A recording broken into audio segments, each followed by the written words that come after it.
इस वीडियो को पूरा देखो। आज ही आपके जीवन से सारी परेशानी खत्म होगी और चैनल को सब्सक्राइब और वीडियो को लाइक करें। वचन। अगर आपको कुछ महसूस हो रहा है, ज़रूरी नहीं है कि ये परमेश्वर की तरफ से ही है। मैं नहीं कहता हूँ कि हर बार महसूस करना परमेश्वर की तरफ से नहीं। बहुत बार हम परमेश्वर का प्रेम महसूस करते हैं, कभी कभी परमेश्वर के छूने पर हमारे बदन में जैसे कि एक वाइब्रेशन होते हैं। मैं मानता हूँ ये अनुभव है अलग अलग। पर मैं आपको बताना चाहता हूँ, एक मैच्योर क्रिश्चियंस के लिए, एक अनुभवी मसीहों के लिए सिर्फ ये चीज़ें मायने नहीं रखती कि मैं चर्च में गया, मैं गिर गया, मैं फिर उठ गया। और मुझे तो, मैं आपको सच कहता हूँ, एक बार तो एक व्यक्ति ने अपनी चर्च, जानते हैं क्यों छोड़ी? वो अपने चर्च में गया और उसने क्या देखा कि पास्टर सबके ऊपर हाथ रख के दुआ कर रहा है। तब पास्टर ने उसके ऊपर हाथ रखना वो भूल गए, वो आगे दौड़ गए। तो उन्हें लगा कि ये परमेश्वर मुझसे नाराज़ है, इसलिए मुझसे ये हुआ है। आपको नहीं लगता कि ये सब बचपने की बातें हैं? ये उन लोगों की बातें हैं जो, ऐसे लोग हैं जो 20 साल 25 साल की उम्र में भी डायपर पहन के घूम रहे हैं, जिन्हें पता ही नहीं है कि अब तक वो मसीह हैं। मेरे भाइयों, मेरी बहनों, मैं आपको समझाना चाहता हूँ कि आपका जो मन है वो अपनी भावनाओं से उठकर, भावनाएं आ रही हैं, नो प्रॉब्लम, फीलिंग्स आ रही हैं, नो प्रॉब्लम, लेकिन आपको आगे चल के विश्वास से जीना है। यीशु मसीह ने लोगों से कहा, जैसा तुम्हारा विश्वास है वैसा तुम्हारे लिए हो। आप गिर गए, उठ गए, आपके बाल खड़े हो गए, फिर सो गए, आपको कुछ महसूस हुआ, नहीं हुआ, इससे बढ़कर है आप परमेश्वर के वचन पर विश्वास करके जिए। और जानते हैं वचन क्या कहता है? परमेश्वर ने जगत से ऐसा प्रेम रखा कि उसने अपना इकलौता पुत्र यीशु मसीह दे दिया, ताकि जो कोई उस पर विश्वास करे वह नाश न हो परंतु अनंत जीवन पाए। अब आप मुझे बताइए, परमेश्वर ने अपना प्रेम कैसे प्रकट किया? भावनाओं के द्वारा, अपने बेटे यीशु मसीह को बेचने के द्वारा। मैं आप में से हर व्यक्ति को जो मुझे इस समय देख रहे हैं, मैं आपको कहना चाहता हूँ, परमेश्वर आपसे प्रेम करता है। और याद रखिए, पवित्र आत्मा जब आपको भर देगा, तो मैं आपको एक वचन बताता हूँ जो आपके स्क्रीन पे आ रहा है। जब वो आपको भर देगा तो आपको ये अनुभव ज़रूर मिलेगा। भले ही आपके बाल खड़े हो न खड़े हो, आप गिर जाएं उठ जाएं, लेकिन आपका ये अनुभव ज़रूर रहेगा। अगर ये नहीं है तो हाँ, मुझे शक है कि आपने पवित्र आत्मा से आप भरपूर हुए हैं कि नहीं हुए। लेकिन एक पवित्र आत्मा पाया हुआ व्यक्ति, एक परिपूर्ण व्यक्ति, इसको ज़रूर अनुभव करेगा। आपके स्क्रीन पर एक वर्ड है, रोमियो 5:5, और आशा से लज्जा नहीं होती, क्योंकि पवित्र आत्मा जो हमें दिया गया है उसके द्वारा परमेश्वर का प्रेम हमारे मन में डाला गया है। आप जानते हैं परमेश्वर परमेश्वर ने आपको पवित्र आत्मा क्यों दिया है? ताकि आप हमेशा इस एहसास में जियो कि वो आपसे प्रेम करता है। यीशु ने कहा, मैं जा रहा हूँ, मैं तुम्हें अनाथ नहीं छोड़ूंगा, तो मैं तुम्हें पवित्र आत्मा दूंगा। क्यों? ताकि वो पवित्र आत्मा तुम्हें हमेशा महसूस करवाएगा कि आप अकेले नहीं हो, आपका एक पिता है। तो मैं आपको कहना चाहता हूँ, परमेश्वर आपसे प्रेम करता है। प्लीज़ इस समय अपने कैरेक्टर को, अपनी पास्ट के की गई गलतियों को सामने मत रखिए कि ब्रदर मैंने बहुत गलतियाँ की हैं और आज भी मुझसे कुछ पाप होते हैं। हर व्यक्ति से गलती होती है, हर व्यक्ति से पाप होता है, but the greatest thing is honesty. एक व्यक्ति मान ले खुदा के सामने कि हाँ प्रभु, मैं याकूब हूँ, तब परमेश्वर उसे इज़राइल कहता है। मेरे भाइयों, मेरी बहनों, परमेश्वर आपसे प्रेम करता है। फीलिंग्स से अपने आप को शिफ्ट करके परमेश्वर के वचन में आइए। मैं आज आपके साथ थोड़ा सा एक छोटा सा कलाम शेयर करना चाहता हूं, जो आपके लिए बहुत ज़रूरी और आपके लिए बहुत फ़ायदेमंद है। मैं आज आपके प्रार्थना के बारे में कुछ बात करना चाहता हूं। और मैं आपको पहले ही कह देता हूं, मैं जब भी कुछ प्रचार करता हूँ, इसका मतलब ये नहीं है कि मैं सिद्ध हूँ, मैं परफेक्ट हूँ। पर मैं आपको बताना चाहता हूँ, मैं भी स्ट्रगल्स कर रहा हूँ। उन स्ट्रगल्स में मैं जो सीखता हूँ मैं वो आपके साथ शेयर करता हूँ, क्योंकि कभी कभी प्रॉब्लम ये होता है कि कोई आदमी जब परमेश्वर का वचन बांटता है और आपको लगता है कि हाँ ये तो मेरे लिए बात कर रहे हैं, तो ज़रूरी नहीं है कि मैं एक प्रॉफिट हूँ इसलिए मैं ऐसे बात कर रहा हूँ। मैं जानता हूँ कि जिस तकलीफ़ों से मैं अ, जिन प्रॉब्लम्स में मैं गुजरता हूँ, जिन स्ट्रगल्स में मैं फंसता हूँ, निकलता हूँ, आप भी उसमें आते होंगे। तो मुझे कोई बड़ा दर्जा देने की कोई ज़रूरत नहीं है। मैं आपका भाई हूँ और मैं भी आपसे प्यार करता हूँ, इसीलिए मैं चाहता हूँ हम सब प्रभु में बढ़ें। और मेरे वीडियोस को जो मैं आपके साथ शेयर करता हूँ, इन वीडियोस को शेयर करने का मतलब किसी को नीचे करना, ऊपर करना नहीं है। सिर्फ इसलिए है कि हम सही मायनों में परमेश्वर को जान पाएं, उस परमेश्वर को जो सच्चा परमेश्वर है, न कि वो परमेश्वर जो आजकल कुछ लोग प्रचार कर रहे हैं अपनी बुद्धि और समझ से, पर वो परमेश्वर जो पवित्र आत्मा के द्वारा अपने आप को हम पे प्रकट करता है। आइए मैं आपके सामने एक वचन रख रहा हूं और ये वचन है मत्ती 26 अध्याय, मैथ्यू 26, मत्ती की इंजील उसका 26वां बाब और उसका 41।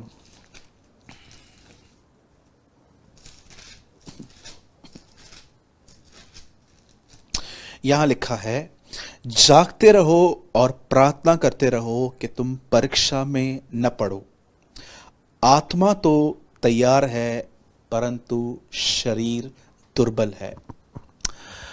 आप सभी जानते हैं कि आज के वीडियो का टाइटल भी प्रेयर के ऊपर है और मुझे इन दिनों में बहुत सारे लोगों ने मुझसे बात की मेरे मैसेंजर पर। उन्होंने मुझे बहुत कुछ बताया कि भाई हम प्रेयर लाइफ में काफ़ी डाउन हो गए हैं। तो मैं आज आपके इन सवालों का, और मुझे परमेश्वर ने भी अगुवाई की कि मैं आज प्रेयर के ऊपर मैं कुछ शेयर करूं, क्योंकि मैंने काफ़ी टाइम से आपके साथ कुछ प्रेयर पर शेयर नहीं किया है। मैंने लॉकडाउन के नाम पर लॉकडाउन में जो 5 चीज़ें थी मैंने उसमें शेयर किया था, लेकिन मुझे लगता है कि हम थोड़ा और गहराई में जाएं। सबसे पहले मैं आपको बताना चाहता हूं, प्रार्थना न करना एक कमज़ोरी नहीं है, प्रार्थना न करना एक पाप है। इट्स अ सिन। आप कह सकते हो सूरज भाई ये कहाँ लिखा गया है? शमूएल में लिखा गया है। जब लोग शमूएल के पास आके बात करते हैं तो शमूएल उनको कहता है, क्या मैं तुम्हारे लिए प्रार्थना न करके प्रभु की दृष्टि में पाप करूं? प्रार्थना न करना, कई लोग जब प्रार्थना नहीं करते हैं तो वो कहते हैं कि हम तो कमज़ोर हैं, हमसे नहीं होती है। जी देखिए, इन्हीं बातों की वजह से हमें विक्ट्री नहीं मिलती, क्योंकि हमने पाप को बहाने में बंद कर दिया है कि नहीं ये तो होता है। याद रखिए, पाप न करना एक पाप है। अब मैं जो आपको समझाना चाहता हूं आप उस पर बहुत ध्यान दीजिए। जो मैंने वचन आपको पढ़वाया, जो यीशु मसीह ने कहा, ये यीशु ने तब कहा जब यीशु मरने से एक रात पहले अपने चेलों को बार बार कह रहे थे, उठो प्रार्थना करो कि तुम परीक्षा में न पड़ो। देखिए, परीक्षा का आना और परीक्षा में पड़ जाना कितनी अलग अलग बातें हैं। जब तक आप जिंदा हैं तब तक आपकी जिंदगी में परीक्षाएं आएंगी, पर जानते हो कौन से लोग उस परीक्षा में पड़ जाएंगे? पर कौन से लोग हैं जो उसको फेस करके निकल आएंगे? जो लोग प्रार्थना करते हैं वो उसको फेस करके एक विजयी, एक विक्टोरियस, एक एक एक विजेता की तरह वहां से निकल आएंगे। लेकिन जो प्रार्थना नहीं करते हैं वो उसमें पड़ जाएंगे। और देखिए, उसके बाद मुझे लगता है कि जैसे कि कभी कभी हम एक छोटा सा झूठ बोल के बहुत सारी बातों से बच जाते हैं, पाप करके निकलते हैं।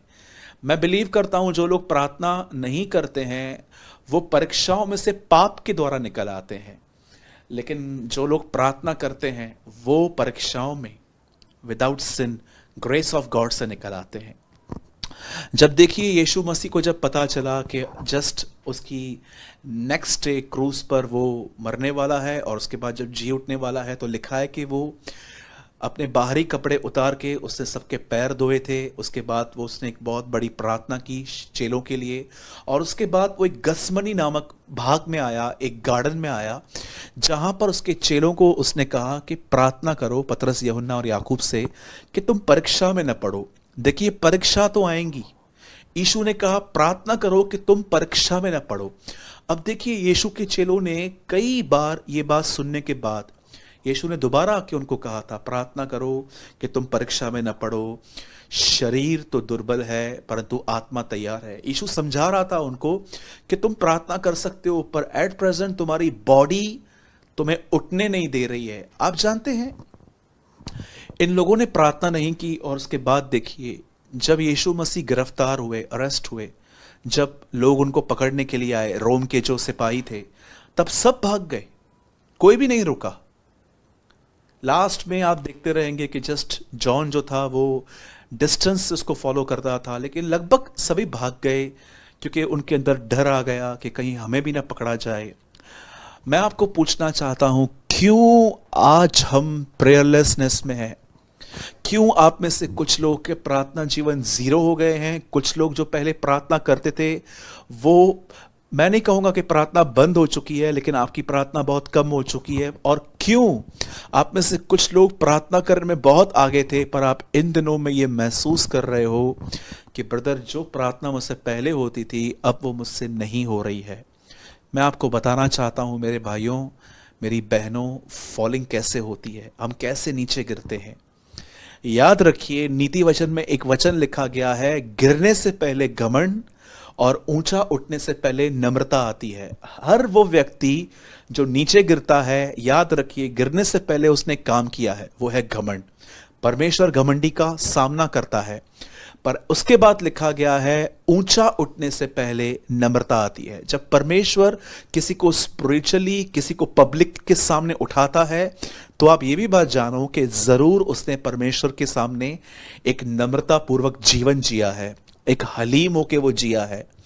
आप जानते हैं, वैसे ही याद रखिए, आज जो व्यक्ति पाप कर रहा है, गुनाह कर रहा है, उस गुनाह करने से पहले उसकी प्रेयर लाइफ डाउन की गई है। जैसे कि गिरने से पहले घमंड आता है, ऊंचा उठने से पहले नम्रता आती है। तो यह भी याद रखिए, पाप करने से पहले आपके अंदर प्रार्थना की कमी आएगी और उसके बाद स्टार्ट होगा। आज से बहुत साल पहले एक व्यक्ति था, उसका नाम था शिमशोन। आप सभी जानते हैं कि जब उसका जन्म हुआ तो उसके लिए खास तौर पर यह कहा गया था कि इसके जो बाल हैं वो कभी काटे न जाएं। उसके बाल बड़े थे। और आप सभी जानते हैं, शिमशोन अपने जवानी के दिनों में वो बिल्कुल भी परमेश्वर के अनुसार जिंदगी नहीं जी पाया।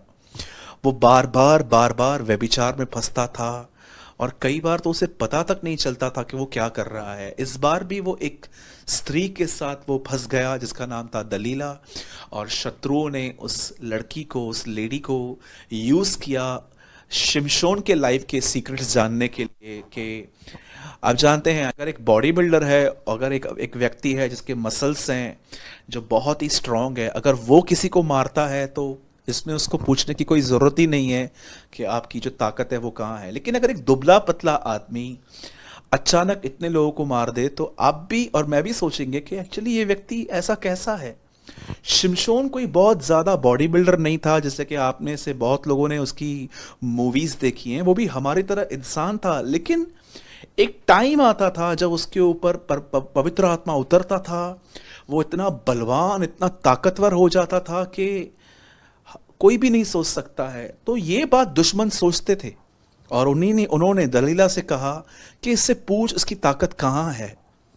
तब दलीला ने उससे पूछा, पहले तो वो नहीं बता रहा था, उसके बाद उसने अपने मुंह से उगल दिया कि मेरी ताकत मेरे बालों में है। और बाइबल बताती है उसके बाल काटे गए। और उसके बाद आप पढ़ते होंगे, आपने पढ़ा होगा कि उसके बाद दुश्मनों ने उसकी आंखें निकाल दी, फोड़ दी। आप जानते हैं, बाइबल ऐसा बताती है कि उसके बाल काटे गए। ऐसा बताया गया बाइबल के अंदर, उसने कहा कि अगर ये बाल निकाल दिए जाएं तो मैं वैसा ही हो जाऊंगा। आप जानते हैं, it's a power of, source of power. शिमशोन ने अपनी ताकत का रहस्य बता दिया।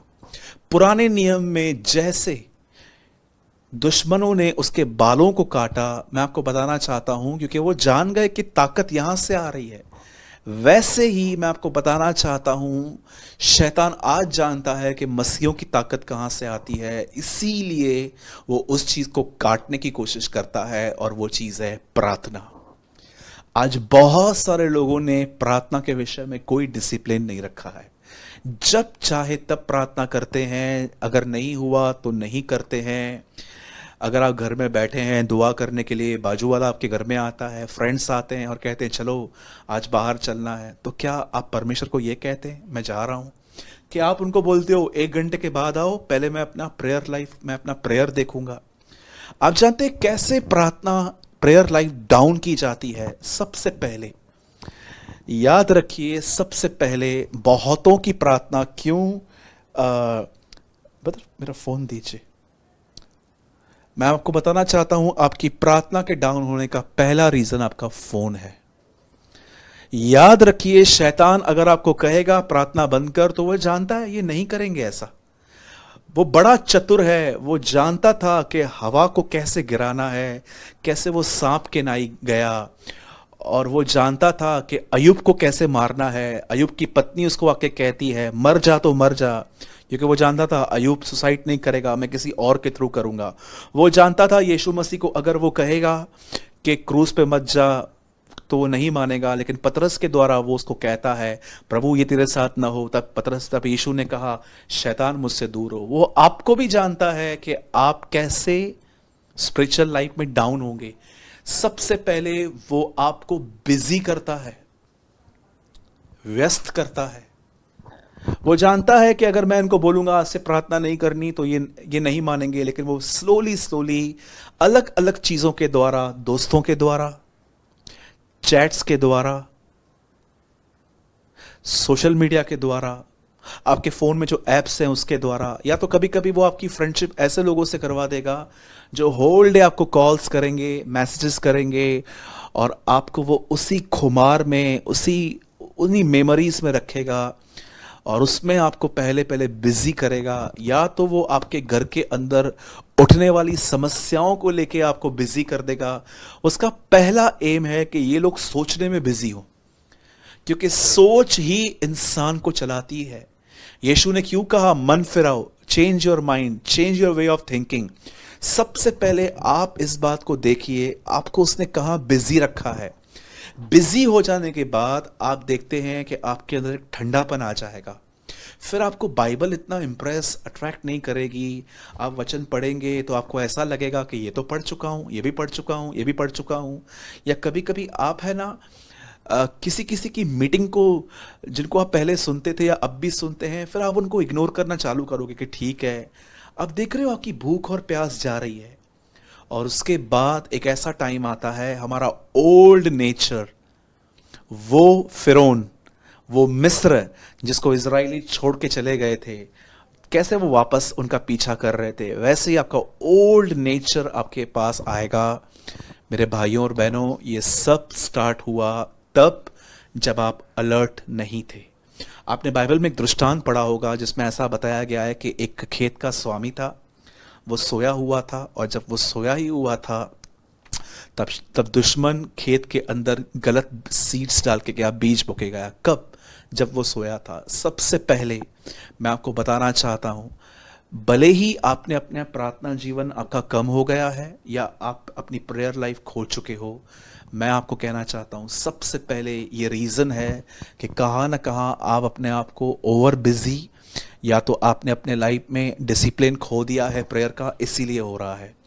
चलिए ठीक है, ये तो प्रेयर लाइफ कम होने के रीजंस मैंने आपको बताए, लेकिन आप कैसे वापस उठ सकते हो? सबसे पहले जो व्यक्ति 1, 2, 3 घंटे पहले प्रार्थना करता था और उसने लगभग 3-4 महीने से कोई प्रार्थना ही नहीं की है, तो अभी उसके लिए वापस 3-4 घंटा तो बहुत डिफिकल्ट है। मैं आपको एक एडवाइस देता हूं, 10-10, 12-12, 15-15 मिनट की प्रार्थना स्टार्ट कीजिए। जब आप उठते हैं 10-15 मिनट प्रार्थना कीजिए, फिर दोपहर में खाना खाने से पहले प्रार्थना कर लीजिए, फिर रात को प्रार्थना कर लीजिए। इस तरह से प्रेयर लाइफ को रिस्टोर कीजिए। दानियल 3 बार प्रार्थना करता था। यीशु मसीह ने कहा निरंतर प्रार्थना करो। मेरे भाइयों और बहनों, आपको ये बातें समझनी है कि आपने जो अपना प्रार्थना जीवन खोया है, या तो आप देख रहे हो कि आपको पहले की तरह वैसा नहीं मिल रहा है अभिषेक जिसका आपको पहले मिलता था। मैं आपको कहूँगा प्लीज उपवास में आइए, फास्टिंग में आइए। यीशु यहां पर कहते हैं शरीर दुर्बल है, आत्मा तैयार है। शरीर को जिसको आपने इतना खिलाया पिलाया, पिज्जा बर्गर आपने भर भर के उसको जंक फूड दिया है, और देखिए अब आप उसके अधीन हो गए हो। इसे मारने के लिए अब आपको फास्टिंग करनी चाहिए, और फास्टिंग रखकर आपको दुआ में जाना चाहिए। और ये दुआ कैसे होनी चाहिए? अगर आप एक साथ नहीं बैठ पा रहे हो 1 आवर, तो मैं आपको कहूँगा 10 मिनट 15 मिनट की प्रार्थना दिन में 2-3 बार कीजिए। प्रभु से नए नए टॉपिक्स मांगिए। प्रभु को कहिए, प्रभु जो मेरे दिल पर जो जंग चढ़ी हुई है, जैसे लोहे के ऊपर पानी गिरने पर उसमें जंग लग जाती है, फिर उसे निकालने में समय लगता है, वैसे ही प्रभु मेरे दिल पर जो जंग लगी हुई है, तू उसे निकालने में मेरी मदद कर। मेरे भाइयों मेरी बहनों, इस तरह अपनी प्रेयर लाइफ को रिस्टोर करो। ये बहुत ज़रूरी है।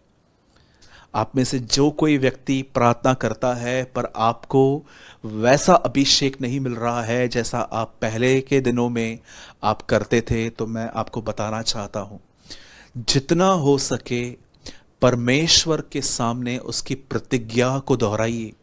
प्रभु से कहिए, प्रभु आपने कहा है प्रेरितों के काम में 1 अध्याय में लिखा है कि आप अपना आत्मा हम पर उंडेलेंगे और मैं सामर्थ पाऊंगा। प्रभु आप आज कल और युगानुयुग एक से रहते हैं। प्रभु आप मुझे दीजिए। और मैं आपको सच कहता हूं, कंटिन्यू उसको पुकारिए, आपके पहले के दिन जरूर वापस आएंगे, क्योंकि हमारे पास परमेश्वर को पुकारने के लिए उसके वायदे हैं। और जिन लोगों ने अपनी प्रेयर लाइफ खो दी है, मैं आपसे विनती करूंगा, मैंने 2 बातें बताई। जो लोग खो चुके हैं वो फास्टिंग में जाएं, 10-10 15 मिनट की प्रार्थना स्टार्ट करें दिन में 2 या 3 बार।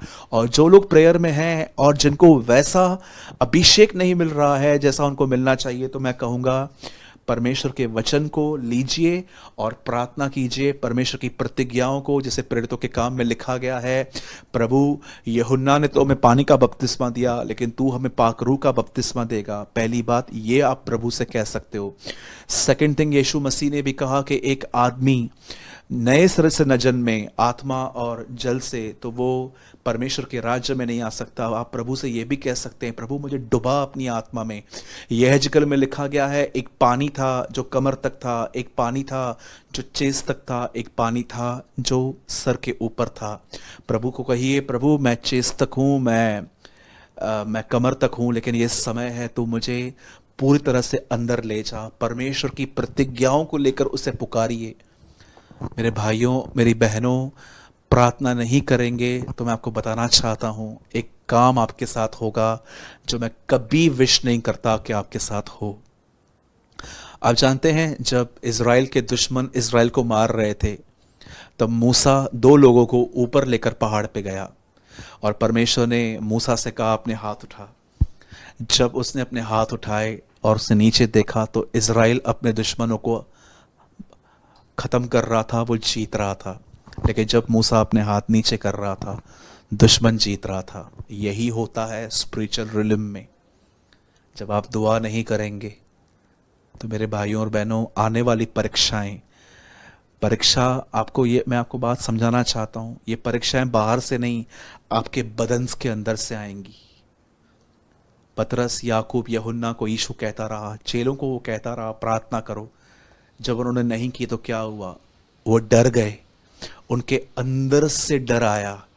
वैसे ही याद रखिए, प्रार्थना नहीं करना, जो आपके अंदर जो आपकी परीक्षाएं आती हैं, गंदे गंदे ख्याल, वापस व्यभिचार करना, वापस पाप में जाना, वापस ओल्ड लाइफ में जाना, ये परीक्षाएं आपके अंदर से आएंगी, लेकिन प्रार्थना आपको विजय देगी। अपने बालों को कटने मत दीजिए। शिमशोन के बाल ही उसके पावर का सोर्स थे, पवित्र आत्मा उसके ऊपर उतरता था। वैसे ही हम नए नियम में रहने वाले, न्यू कवनेंट, नई वाचा के जो लोग हैं, हमारी ताकत हमारी प्रार्थना से, वचन से